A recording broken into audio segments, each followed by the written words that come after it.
욥기 34장 31절부터 35장 마지막 절까지 말씀을 함께 읽겠습니다. 그대가 하나님께 아뢰기를 내가 죄를 지었사오니 다시는 범죄하지 아니하겠나이다.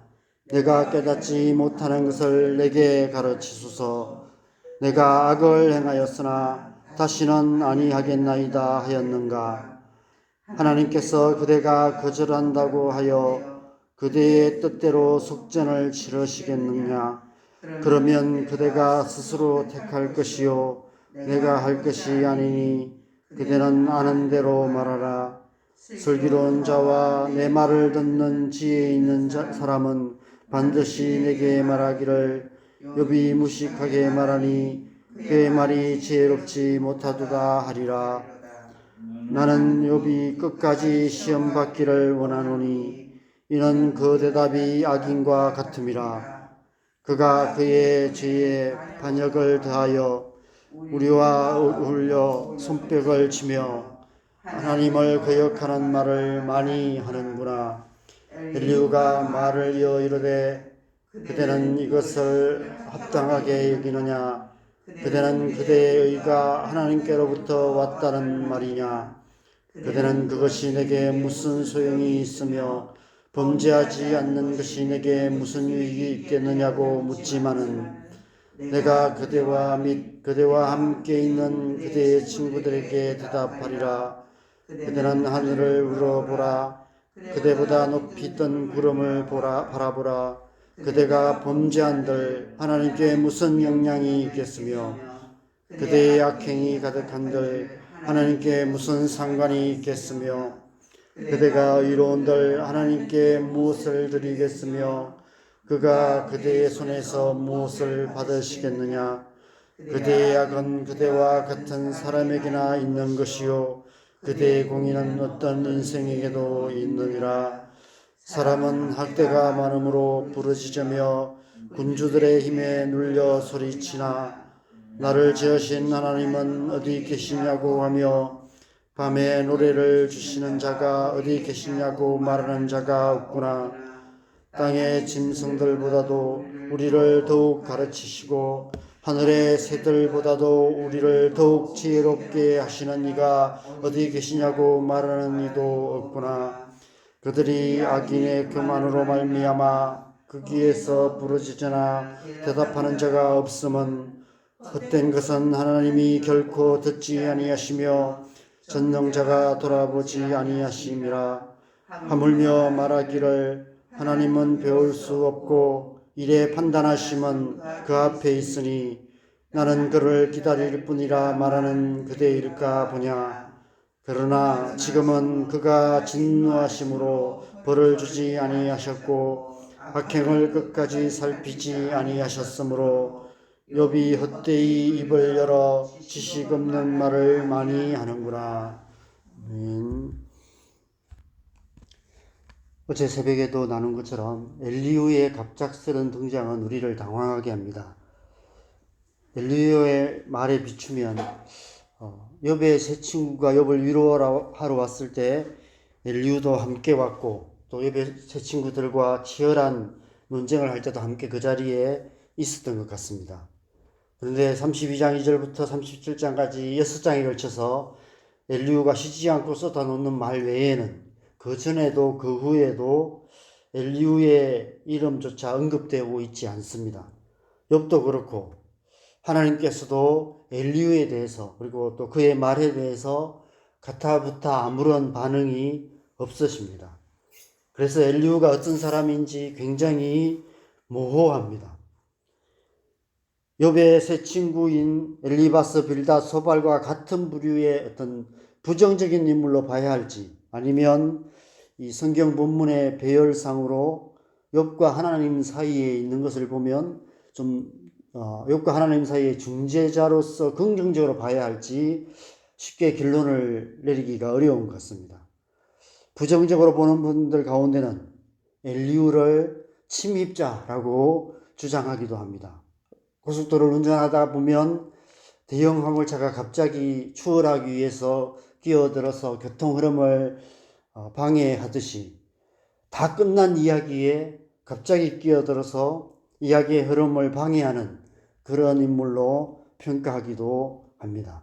반대로 긍정적으로 보는 분들 가운데는 하나님의 말씀이 선포될 서막을 여는 마치 주의 길을 예비하는 세례 요한 같은 역할로 평가하기도 합니다. 본문의 배열상으로 보면 긍정적인 평가를 하는 분들의 주장도 설득력이 있어 보입니다. 그러나 엘리후가 쉴 새 없이 쏟아놓은 그 말들을 보면 앞서 욥을 비난한 세 친구들과 크게 다르지 않은 것 같아 보입니다. 다수결로 한다면 부정적인 인물이라는 평가가 더 많지 않을까 이런 생각도 듭니다. 그렇지만 사람에 대한 평가는 다수결로 할 수는 없습니다. 우리 중 그 누구도 다른 사람에 대해서 이렇다 저렇다 평가할 수 있는 자격이나 권한은 없지 않나 이런 생각도 듭니다. 그 사람이 어떤 사람인지는 오직 하나님만 아시기 때문입니다. 그래서 우리에게는 어제 새벽에도 나눈 것처럼 모든 사람들을 바둑판의 흑과 백으로 나누기보다는 있는 모습 그대로 받아들이는 좀 더 너그러운 마음이 필요한 것 같습니다. 그런데 오늘 말씀을 묵상하면서 그런 너그러운 마음을 갖기도 쉽지 않고 끝까지 그 마음을 지키기도 쉽지 않다는 생각이 들었습니다. 왜냐하면 이미 우리는 지난 몇 주 동안 마치 조리돌림하듯이 돌아가면서 욥을 비난하는 새 친구들의 날카로운 말들을 인내하며 묵상해 왔기 때문입니다. 그래서 엘리후의 말도 그렇게밖에 안 들립니다. 엘리후도 그 세 사람과 똑같이 계속해서 욥을 비난하고 있는 것 같습니다. 오늘 본문 가운데서 35장 6절에서 8절 말씀을 우리 다시 한번 함께 읽어보겠습니다. 35장 6절에서 8절 말씀 같이 읽겠습니다. 그대가 범죄한들 하나님께 무슨 영향이 있겠으며 그대의 악행이 가득한들 하나님께 무슨 상관이 있겠으며 그대가 의로운들 하나님께 무엇을 드리겠으며 그가 그대의 손에서 무엇을 받으시겠느냐. 그대의 악은 그대와 같은 사람에게나 있는 것이요 그대의 공의는 어떤 인생에게도 있느니라. 여러분, 이 엘리후의 말에 대해서 우리가 어떻게 반응해야 할까요? 아멘 해야 할까요? 아니면 네가 하나님에 대해서 알면 얼마나 안다고 그래 이러라며 무시해야 할까요? 저는 엘리후의 말을 묵상하면 할수록 더 모호해지는 것 같습니다. 이게 하나님의 진리가 맞는지 아닌지 점점 더 모호해집니다. 모호함이라는 단어밖에 생각이 안 납니다. 어쩌면 그것이 하나님을 떠난 인간의 본질적인 상태가 아닐까 싶습니다.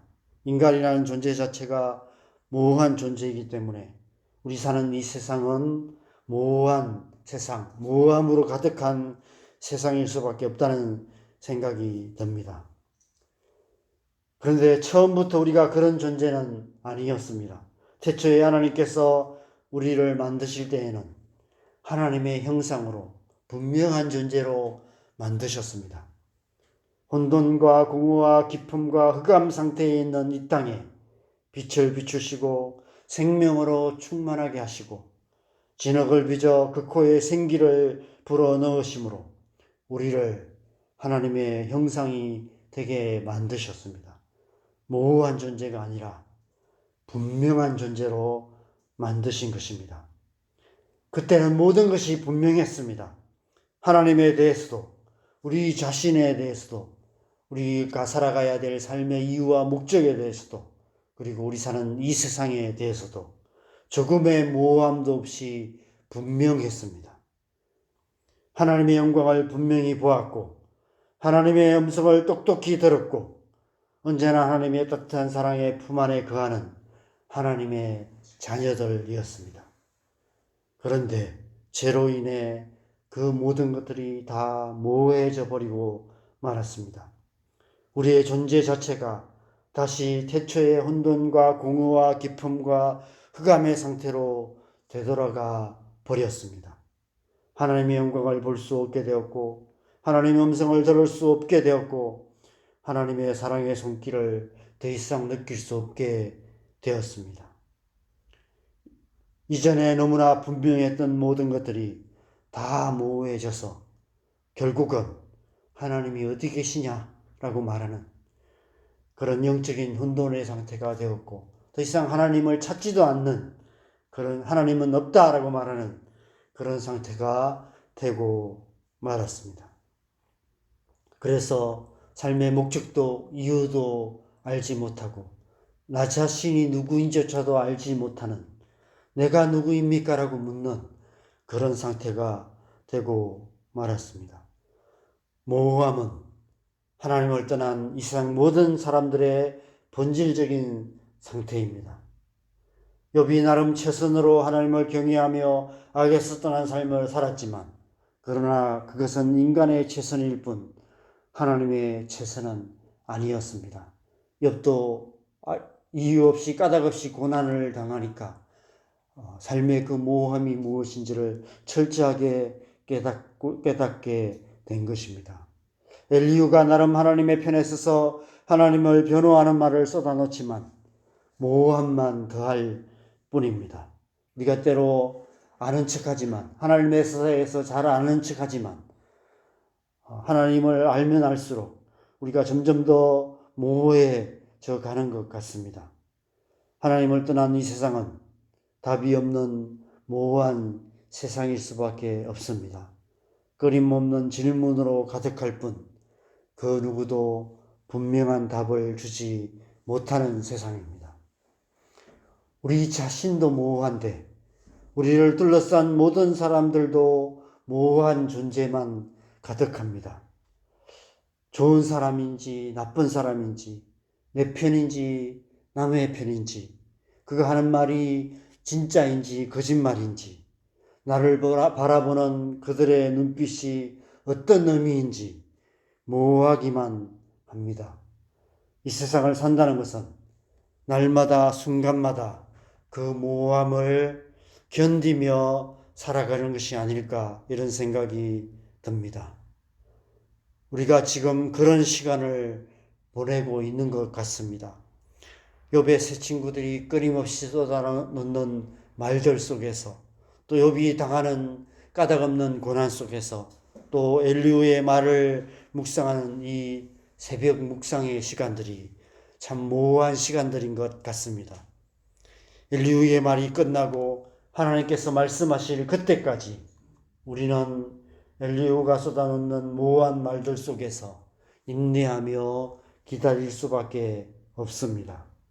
태초에 하나님의 말씀이 이 땅의 모든 혼돈과 공허와 기쁨과 흑암을 끝내시고 하나님의 나라와 하나님의 형상을 창조하셨듯이 하나님의 말씀이 다시 임하실 때까지 그래서 그 모호함을 다 끝내실 때까지 우리는 인내하며 기다려야 하는 것입니다. 하나님의 말씀이 다시 선포될 때 욥의 모든 고난도 끝이 날 것이고 이 말씀을 묵상하는 우리의 모호함도 끝이 나게 될 것입니다. 너무나 분명한 하나님의 뜻을 깨달아 알게 될 것입니다. 여러분 때로 우리의 인생에도 참 모호한 순간들이 있습니다. 왜 내 삶이 이런 상태에 있는지 아무리 기도해도 삶의 문제가 해결되지 않는 이유가 무엇인지 알 수 없는 그런 현실을 우리가 견디며 인내하며 살아가야 합니다. 그것이 인생이 아닐까 이런 생각이 듭니다. 그 모호함 속에서 하나님께서 살아계시고 하나님께서 응답하시고 하나님께서 분명한 하나님의 뜻을 나타내시고 이루실 것을 인내하며 기다리는 것 그것이 신앙생활이 아닐까 이런 생각이 듭니다. 시편 40편 1절에서 3절에서 다윗이 그렇게 고백하며 찬양하고 있습니다. 내가 여호와를 기다리고 기다렸더니 귀를 기울이사 나의 부르짖음을 들으셨도다. 나를 기가 막힐 웅덩이와 수렁에서 끌어올리시고 내 발을 반석 위에 두사 내 걸음을 견고하게 하셨도다. 새 노래 곧 우리 하나님께 올릴 찬송을 내 입에 두셨으니 많은 사람이 보고 두려워하여 여호와를 의지하리로다. 신앙은 기다림입니다. 신앙생활은 하나님을 기다리고 기다리며 사는 삶입니다. 모함으로 가득한 우리의 삶의 현실 속에서 기가 막힌 엉덩이와 수렁에 빠져 있는 것 같은 영적 모호함 속에서 우리의 부르짖음을 들으시고 응답하실 하나님, 그래서 우리를 구원하셔서 반석 위에 세우실 하나님, 그 하나님의 구원의 말씀을 기다리고 기다리며 살아가는 것, 그것이 신앙생활인 줄 믿습니다. 하나님께서 말씀하실 것입니다. 하나님께서 말씀으로 우리를 구원하실 것입니다. 오늘 하루도 우리에게 말씀하시는 하나님을 기다리는 하루 되시기 바랍니다. 이 새벽 시간이 우리 각자에게 말씀하시는 하나님의 말씀을 기다리는 시간, 그 하나님의 말씀을 듣는 복된 시간 되시기 바랍니다. 그 말씀이 혼돈과 공허와 기쁨과 흑암의 모함 속에 빠져있는 우리의 영혼을 구원하셔서 우리의 가정에, 우리의 교회에, 이 땅에 하나님의 나라를 이루어가게 하실 줄 믿습니다. 그 하나님의 말씀의 능력이 역사하는 귀한 하루 되시기를 주님의 이름으로 간절히 축원합니다. 함께 기도하겠습니다. 여러분, 우리의 삶은 참 모호한 것 같습니다. 분명한 것이 하나도 없는 것 같습니다. 오늘 하루도 어떻게 살아야 될지 이런 생각이 들고요. 우리 앞으로의 삶을 생각해도 그렇고, 또 우리의 자녀들이 살아가고 있는 삶의 모습들, 이 나라의 모습들, 열방을 바라봐도 참 갈수록 더 모호해지는 것 같습니다. 하나님의 나라가 가깝지 않나 이런 생각이 듭니다. 어둠이 깊으면 깊을수록 빛에 대한 갈망이 커져가는 것처럼 이 엘리후가 쏟아놓는 이 모호한 말씀 속에서 우리는 더 하나님의 말씀을 기다릴 수밖에 없는 것 같습니다. 하나님의 나라를 기다리게 되는 것 같습니다. 하나님 나라가 임하실 것입니다. 예수님이 다시 오실 것입니다. 다시 오셔서 말씀으로 우리를 구원하시고 말씀으로 온 세상을 심판하시고 하나님의 나라를 이루실 것입니다. 혼돈과 공허와 기쁨과 흑암 가운데 있는 이 땅에 하나님의 재창조의 역사를 이루실 것입니다. 그 날을 기다리며 오늘 하루도 하나님의 말씀을 기다리며 살아가는 것, 그것이 우리의 신앙생활인 줄 믿습니다. 오늘 하루 그렇게 우리의 삶을 살아가기로 결단하면서 하나님 오늘도 우리에게 말씀하여 주시고 이 말씀 붙들고 하나님의 나라를 바라보며 소망하며 살아가는 오늘 하루 되게 하여 주시옵소서. 우리 함께 하나님 앞에 은혜를 구하면서 함께 기도하겠습니다. 기도하십시다.